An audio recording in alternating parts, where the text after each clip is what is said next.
Welcome to Kettle Talk. I'm Alexa Galloway, along here with Cotuit broadcaster Greg Morose and Orleans Firebirds broadcaster Sammy Levitt. We are at home for Game 1 of the championship series against the Orleans Firebirds. We were supposed to play yesterday, but due to rain, the game was canceled. Sammy, did that affect your team at all? It did. The starting rotation got a little bit shuffled around. Trent Skutnik was going to make the start yesterday in Game 1. Now Bobby Pointer will start today. Jared Miller will start Game 2. And if we play Game 3, then it'll be Trent Skutnik. So it certainly had an effect on our rotation. Change things up a little bit for Kelly. As far as the lineup itself, it's going to be the same lineup they've had pretty much throughout the playoffs and ever since Jordan Luplow got hurt. But the rotation certainly affected. But other than that, I think it's business as usual. Now, Greg, did that affect the Kettleers lineup at all? Not really, only in the sense that Logan Ratledge and Jake Fincher are going to have to be leaving pretty soon. But in terms of the lineup itself for today, it's not really going to affect it at all. Evan Beal is still going for the Kettleers, and that's the guy they want in Game 1, and they're still happy that they're going to have Beal and Cecilio going 1 and 2. Yeah, so our starting pitcher for tonight is Evan Beal from the University of South Carolina. Greg, what are we going to see from him? Well, Beal, you're going to see a three-pitch guy, mainly fastball, slider, changeup. He throws exclusively fastball in the first inning. Then he'll start to work in the slider. The slider will go from 85 to 87. He also will use a curveball once in a while, but he likes to use a strikeout pitch with that slider. And I think if Beal gets his command early, he's going to be hard to beat.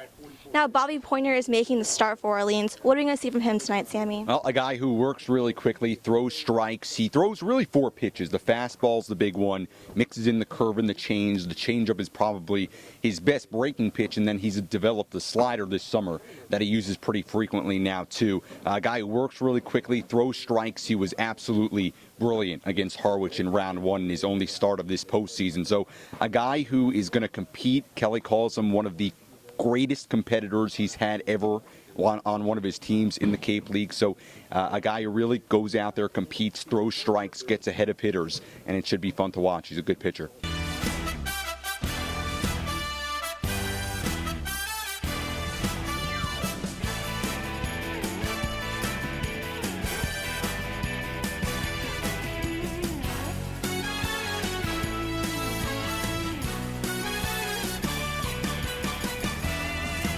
Cotuit has won every playoff game at home, and Orleans has yet to use a road game.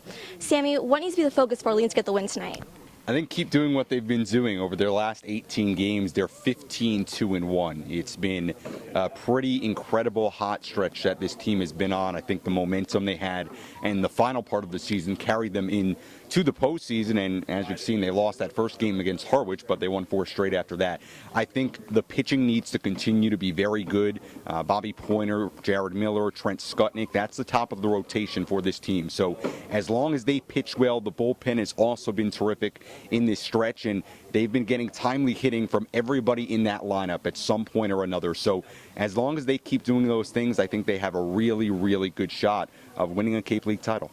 Now, Greg, what does Cotuit need to do to focus on and get the win tonight? Well, I think against a guy like Pointer, they haven't seen him yet this year. Against their other starters in this series, Jared Miller and Trent Skutnik, they've basically been dominated. 3 left-handed pitchers. Lefties have caused Cotuit a lot of problems all year long. So when they're getting first and second pitch strikes, they have to be aggressive. But if Orleans pitchers are not throwing strikes, they're going to have to be patient, try and draw some walks, and then put small ball in play. Lay down some bunts, get some hit and runs going. It's going to be a very tight series, and I think if the Kettleers can score first and score often, they're going to have a chance to win this title.